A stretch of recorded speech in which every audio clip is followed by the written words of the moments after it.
Bapak, Ibu, saudara-saudaraku yang terkasih, juga adik-adikku yang diberkati oleh Tuhan. Pada saat ini kita akan beribadah bersama-sama dan akan membaca serta merenungkan firman Tuhan. Sebelum kita membaca Alkitab, mari kita berdoa memohon pertolongan Roh Kudus. Ya Roh Kudus, tolonglah kami ketika kami akan membaca dan merenungkan Alkitab yang adalah firman Tuhan. Tolonglah kami supaya di dalam kelemahan kami mampu mengerti akan firman Tuhan dan kami mampu juga memberlakukan firman Tuhan itu di dalam kehidupan kami sehari-hari. Tolonglah ya Roh Kudus supaya kami tidak hanya menjadi pendengar tetapi menjadi pelaku firman-Mu. Di dalam nama Tuhan Yesus Kristus kami memohon urapan Roh Kudus. Amin. Saudara-saudara dan adik-adikku sekalian, pada saat ini kita akan membaca firman Tuhan yang tertulis di dalam Injil Yohanes pasalnya yang ke-14 ayat 1 sampai dengan ayatnya yang ke-14. Yohanes 14 ayat 1 sampai dengan 14 di bawah judul Rumah Bapa. Janganlah gelisah hatimu, percayalah kepada Allah, percayalah juga kepadaku. Di rumah Bapakku banyak tempat tinggal. Jika tidak demikian, tentu aku mengatakannya kepadamu. Sebab aku pergi ke situ untuk menyediakan tempat bagimu. Dan apabila aku telah pergi ke situ dan telah menyediakan tempat bagimu, aku akan datang kembali dan membawa kamu ke tempatku, supaya di tempat di mana aku berada, kamu pun berada. Dan kemana aku pergi, kamu tahu jalan ke situ. Kata Thomas kepadanya, Tuhan, kami tidak tahu kemana engkau pergi, jadi bagaimana kami tahu jalan ke situ? Kata Yesus kepadanya, Akulah jalan dan kebenaran dan hidup. Tidak ada seorang pun yang datang kepada Bapa kalau tidak melalui aku. Sekiranya kamu mengenal aku, pasti kamu juga mengenal Bapakku. Sekarang ini kamu mengenal Dia dan kamu telah melihat Dia. Kata Filipus kepadanya, Tuhan, tunjukkanlah Bapa itu kepada kami. Itu sudah cukup bagi kami. Kata Yesus kepadanya, telah sekian lama aku bersama-sama kamu, Filipus, namun engkau tidak mengenal aku. Barang siapa telah melihat aku, ia telah melihat Bapa. Bagaimana engkau berkata, tunjukkanlah Bapa itu kepada kami? Tidak percayakah engkau bahwa aku di dalam Bapa dan Bapa di dalam aku? Apa yang aku katakan kepadamu tidak aku katakan dari diriku sendiri, tetapi Bapa yang diam dalam aku, dialah yang melakukan pekerjaannya. Percayalah kepadaku bahwa aku di dalam Bapa dan Bapa di dalam aku. Atau setidak-tidaknya percayalah karena pekerjaan-pekerjaan itu sendiri. Aku berkata kepadamu, sesungguhnya barang siapa percaya kepadaku, ia akan melakukan juga pekerjaan-pekerjaan yang aku lakukan. Bahkan pekerjaan-pekerjaan yang lebih besar daripada itu. Sebab aku pergi kepada Bapa. Dan apa juga yang kamu minta dalam namaku, aku akan melakukannya. Supaya Bapa dipermuliakan di dalam Anak. Jika kamu meminta sesuatu kepadaku dalam namaku, aku akan melakukannya. Demikianlah firman Tuhan dan berbahagialah setiap orang yang mendengarkan firman Tuhan dan yang memeliharanya. Saudara-saudaraku yang dikasihi oleh Tuhan Yesus Kristus, setiap orang pasti pernah mengalami kegelisahan, was-was, atau khawatir tentang banyak hal. Saya sendiri pernah mengalami situasi yang menakutkan atau mengkhawatirkan. Beberapa puluh tahun yang lalu saya mengalami operasi pengangkatan empedu dan setelah diangkat empedu saya tinggal di rumah sakit. Waktu itu masih di klinik Tebet, sekarang menjadi rumah sakit Tebet. Dan pada waktu itu sudah lebih dari 3 hari saya belum mengeluarkan udara dari perut saya. Dan suster mengatakan, Bapak, kalau 4 hari udara belum keluar dari perut Bapak, artinya ada masalah di dalam perut Bapak dan itu bisa sangat berbahaya. Dan saya sungguh-sungguh khawatir kalau saya tidak bisa mengeluarkan udara dari perut saya, berarti di dalam perut saya masih ada masalah, belum tertata baik usus-usus yang tadinya dikeluarkan. Dan karena saya agak khawatir bisa membahayakan nyawa saya sungguh-sungguh memohon kepada Tuhan. Dan kali ini saya meminta sesuatu yang mungkin aneh. Saya minta Tuhan, saya minta kentut. Saya minta udara keluar dari perut saya supaya saya bisa minum, saya bisa makan dan nyawa saya tidak terancam. Dan luar biasa, hampir tengah malam, saya tiba-tiba mengeluarkan angin dan itu sangat menggembirakan saya. Dan saya begitu gembira dan kemudian saya membangunkan Bu Joko yang pada waktu itu tidur di sebelah saya. Mama, bangun. Ibu Joko lagi agak kaget, ada apa? Aku udah kentut. Waduh, waktu itu yang terjadi adalah berita kegembiraan yang luar biasa. Saya lepas dari bahaya kematian dan besoknya saya boleh minum, boleh makan dan saya dirawat 10 hari di klinik Tebet dan puji Tuhan sampai sekarang lebih dari 25 tahun tanpa empedu saya bisa sehat seperti saat ini. Bapak Ibu Saudara-saudara, firman Tuhan tadi diawali dengan pernyataan Tuhan Yesus, jangan gelisah. Tuhan Yesus mengatakan kepada murid-muridnya, jangan gelisah hatimu. Kenapa murid-murid gelisah? Kalau kita membaca Yohanes 13, Bapak Ibu Saudara-saudara, di sana dikatakan bahwa Yesus mengatakan kepada para muridnya bahwa Tuhan tidak lama lagi bersama-sama dengan para murid. Yesus mengatakan, hanya seketika saja lagi aku bersamamu. Jadi Tuhan Yesus sebentar lagi tidak akan bersama-sama dengan para murid. Nah ini tentu menimbulkan kekhawatiran, menimbulkan was-wasan. 3 tahun para murid bersama-sama dengan Tuhan Yesus. Kemana-mana disertai oleh Tuhan Yesus. Kalau ada masalah, Tuhan Yesus yang maju. Kalau ada persoalan, Tuhan Yesus yang menyelesaikan dengan mujizatnya, dengan kuasanya. Pengajarannya begitu menarik perhatian begitu banyak orang. Nah kalau sekarang Tuhan Yesus tidak bersama-sama dengan mereka lagi, lalu siapa yang harus diandalkan? Mereka bisa berbuat apa? Apakah mereka harus kembali lagi ke kampung halamannya yang sudah ditinggalkan dan juga kembali kepada pekerjaannya yang lama sebagai nelayan? Ini menjadi sesuatu yang sungguh-sungguh membuat gelisah para murid. Oleh sebab itu Tuhan Yesus mengatakan, janganlah gelisah hatimu. Percayalah kepada Allah, percayalah kepadaku juga. Bapak Ibu Saudara-saudara, di dalam kata-kata Tuhan Yesus ini ada sebuah penghiburan. Jangan khawatir. Ini bukan sekedar himbauan. Mudah-mudahan kamu tidak khawatir. Tapi jangan kamu khawatir. Ini sebuah perintah dari Tuhan. Jangan khawatir. Kenapa? Lalu kemudian Tuhan Yesus menjelaskan bahwa kepergian Tuhan Yesus di antara mereka adalah karena Tuhan akan pergi ke rumah Bapa. Tuhan akan pergi ke rumah Bapa. Ia akan kembali kepada Bapanya. Untuk apa? Yesus mengatakan, ia akan kembali ke rumah Bapa untuk menyediakan tempat bagi para murid. Nah tentu yang dimaksud dengan tempat ini bukan bangunan rumah yang kelihatan, bukan sesuatu yang kelihatan seperti biasa kita melihat sebuah bangunan.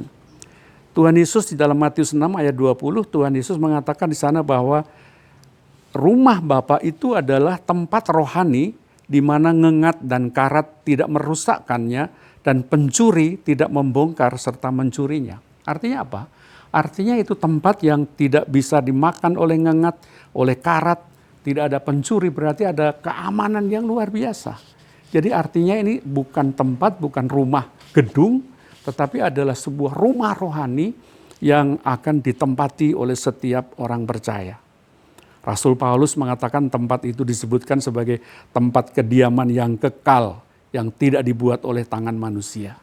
Jadi artinya bahwa tempat ini mesti dipahami secara rohani. secara iman, secara batiniah yang kita meletakkan kepercayaan kepada Tuhan. Dengan perkataan lain, Bapak Ibu Saudara-saudara, sekalipun Tuhan Yesus tidak akan bersama-sama dengan para muridnya lagi di dunia, tetapi dia pergi menyediakan tempat di mana kemudian pada suatu saat Tuhan Yesus mengatakan dia akan datang kembali. Kalau dia sudah selesai, dia akan menjemput kita, menemui para muridnya lagi, supaya para murid bisa bersama-sama dengan Tuhan Yesus selama-lamanya secara kekal. Bapak Ibu Saudara-saudara, ini sebuah berita yang sangat luar biasa. Tuhan mengatakan ia pergi menyediakan tempat, dan kalau sudah ada tempat maka Tuhan akan menjemput. Secara rohani Bapak Ibu Saudara-saudara, bukankah kita juga di dalam kehidupan sehari-hari merasa senang, merasa bahagia, merasa terhibur ketika kita dalam suatu perjalanan yang jauh misalnya, kita sudah dijamin bahwa di sana ada tempat di mana kita akan tinggal, tempat yang nyaman, tempat yang indah, tempat yang baik. Kalau kita bepergian ke satu tempat dan kita belum jelas kita akan tinggal di mana, tentu kita masih bingung, kita bisa was-was. Tetapi kalau sudah ada tempat, maka kita merasa tenang. Lebih-lebih lagi, tempat di mana kita akan tempati itu, kita akan dijemput, akan ditemui oleh orang yang akan mengajak kita ke rumah itu. Dan itulah yang dikatakan oleh Tuhan Yesus Kristus, bahwa ia pergi menyediakan tempat. Ini sebuah penghiburan bagi kita yang percaya kepadanya. Bapak Ibu Saudara-saudara, Thomas melihat hal ini sebagai sesuatu yang masih belum jelas sebenarnya. Kemudian Thomas bertanya, Tuhan, kami tidak tahu kemana Engkau pergi. Thomas tidak tahu, belum mengerti, belum memahami. Kenapa? Karena Thomas berpikir bahwa Yesus menyediakan tempat berarti menyediakan rumah, menyediakan gedung untuk mereka tinggali. Padahal maksud Yesus adalah suatu rumah Bapa, sorga itu adalah rumah rohani yang hanya bisa dipahami secara rohani. Oleh sebab itu, kemudian Tuhan menjawab keraguan dan ketidakmengertian Thomas itu. Thomas, akulah jalan, kebenaran, dan hidup. Tidak ada seorang pun yang datang kepada Bapa kalau tidak melalui aku. Artinya apa? Artinya bahwa tidak semua orang bisa sampai ke rumah Bapa itu. Hanya melalui Yesus Kristus. Hanya melalui Yesus Kristus kita bisa dituntun ke tempat yang disediakan oleh Tuhan Yesus, yaitu rumah Bapa. Yesus mengatakan, akulah jalan. Bapak Ibu Saudara-saudara, di sini yang dimaksud tentu bukan jalan-jalan yang biasa kita lalui. Tentu jalan adalah sesuatu yang menuntun, yang membawa kita kepada suatu tujuan. Tuhan Yesus adalah satu-satunya jalan kepada Bapa. Bukan ada jalan yang lain. Kalau orang mengatakan banyak jalan lain ke Roma, mungkin bisa melalui mana-mana, tetapi kalau ke rumah Tuhan, ke rumah Bapa di sorga, hanya melalui Tuhan Yesus Kristus. Yesus bukan penunjuk jalan, tetapi jalan itu sendiri yang membawa kita kepada Bapa di sorga. Dia adalah kebenaran. Maksudnya apa? Apa yang dikatakan oleh Tuhan Yesus, apa yang disampaikan oleh Tuhan Yesus adalah sebuah kebenaran yang dapat diandalkan, yang dapat sungguh-sungguh kita pegang, yang menyelamatkan manusia. Dan Yesus adalah hidup, bukan sekedar pemilik kehidupan, tetapi sumber hidup itu sendiri adalah Tuhan Yesus Kristus. Ia memberikan nyawanya supaya kita hidup, sungguh-sungguh hidup di dalam kelimpahan. Jadi sependek kata Bapak Ibu Saudara-saudara, rumah Bapa, sorga itu hanya bisa dicapai kalau kita beriman, percaya kepada Tuhan Yesus Kristus sebagai Tuhan dan Juru Selamat. Bapak Ibu Saudara-saudara, di dalam bacaan tadi juga kita membaca tentang sikap Filipus. Filipus juga sama seperti Thomas sebenarnya. Dia masih belum jelas betul apa maksud Tuhan Yesus. Rumah Bapa yang seperti apa? Lalu Filipus mengatakan di dalam ayat 8, Tuhan tunjukkanlah Bapa itu kepada kami. Itu sudah cukup bagi kami. Artinya ia ingin melihat dengan matanya seperti apa rumah Bapa itu. Tetapi Yesus Kristus melanjutkan apa yang dikatakan sebelumnya kepada Thomas adalah, akulah jalan, kebenaran, dan hidup. Tuhan Yesus ingin menegaskan kepada Filipus, Filipus, kalau kamu mau melihat tempat itu, melihat rumah Bapa itu, sebenarnya kamu sudah melihatnya. Karena kalau engkau melihat aku, maka engkau akan melihat Bapa. Kalau engkau percaya kepadaku, engkau akan percaya kepada Bapa. Artinya apa? Yesus ingin mengatakan pada dasarnya adalah Yesus dan Bapanya adalah satu.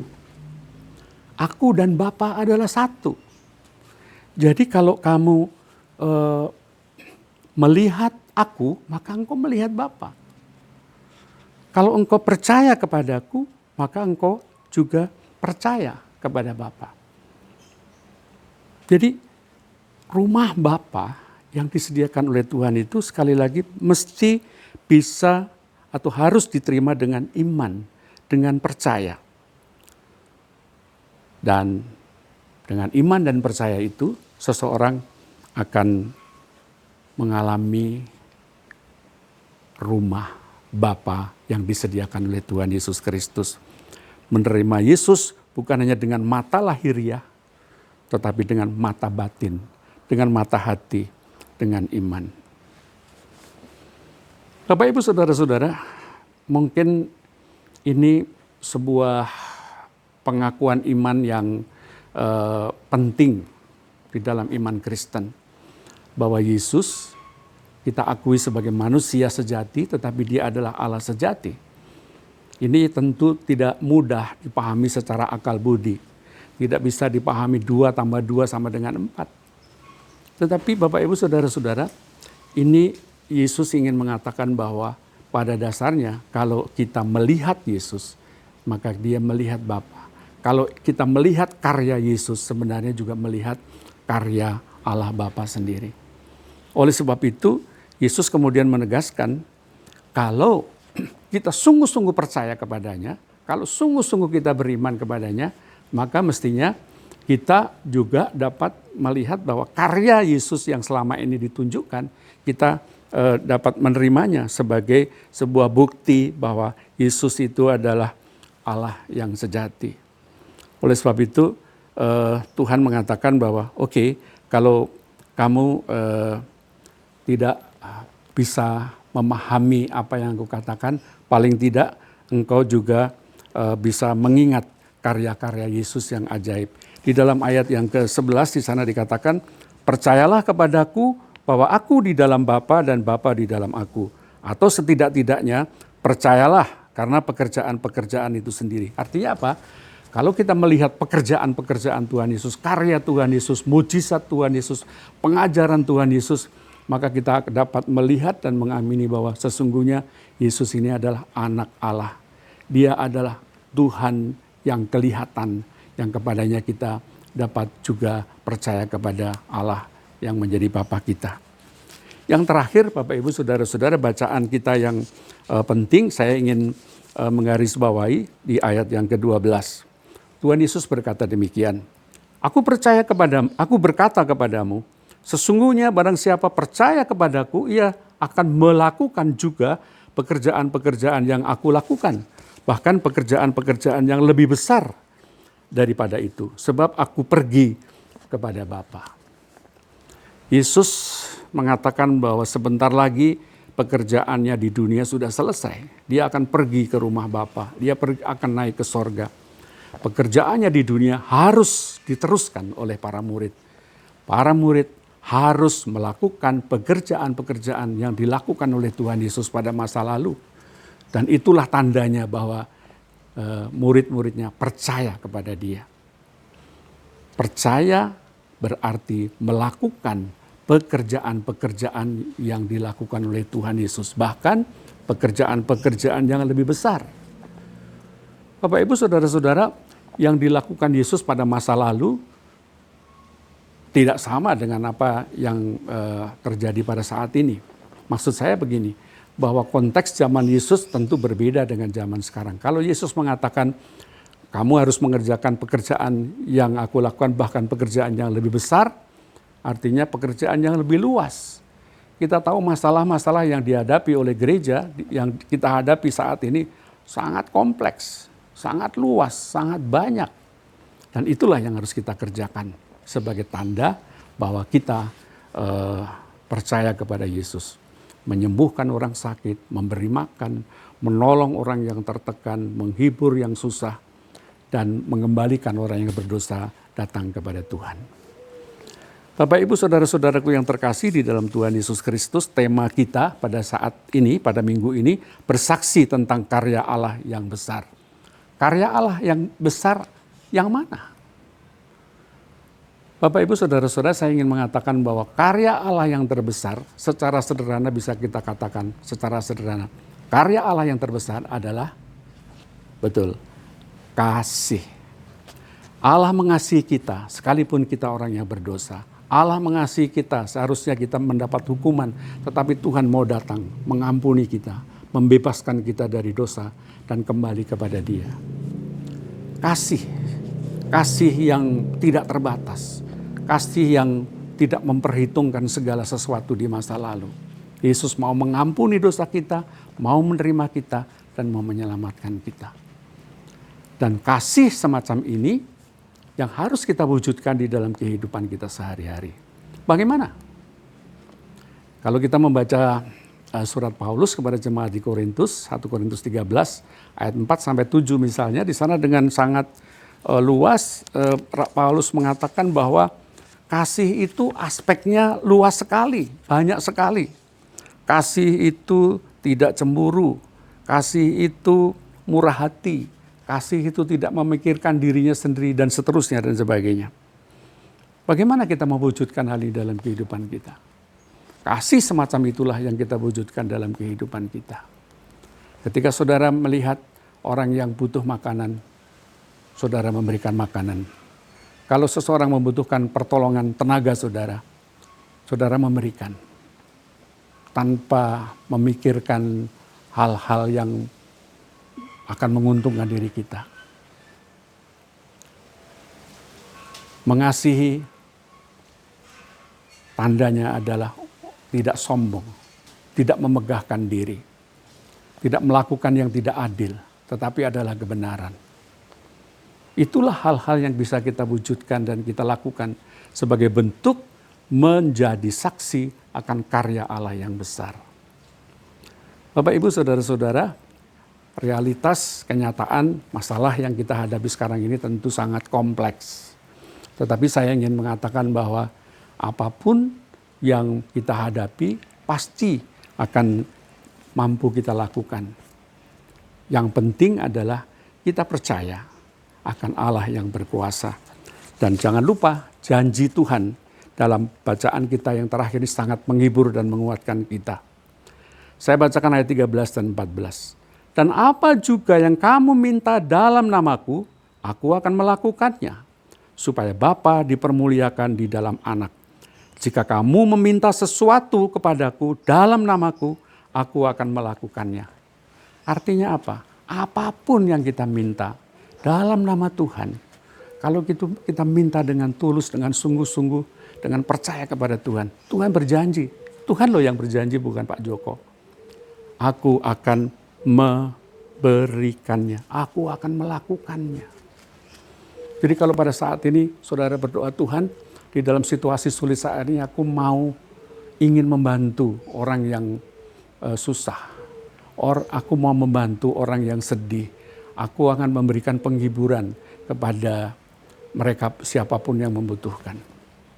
Kalau saudara minta di dalam nama Tuhan Yesus, Tuhan akan memberikannya. Oleh sebab itu, mari kita jalani kehidupan kita hari-hari ini dengan percaya, dengan tidak khawatir, tidak was-was, karena Tuhan menyediakan tempat bagi kita, dan pada suatu saat kita akan dijemput, dan kita akan terus tinggal bersama-sama dengan Dia dalam kemuliaan. Tetapi ketika kita masih ada di dunia ini, kita harus melakukan pekerjaan-pekerjaan yang dilakukan oleh Allah.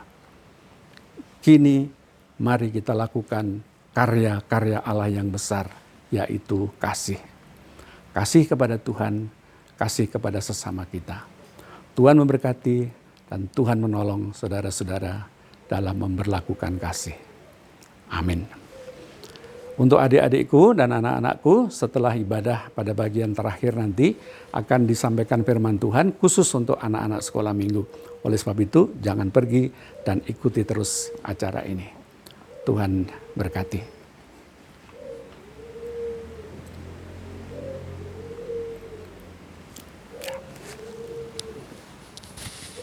Kayaknya panjang banget ya, Maya?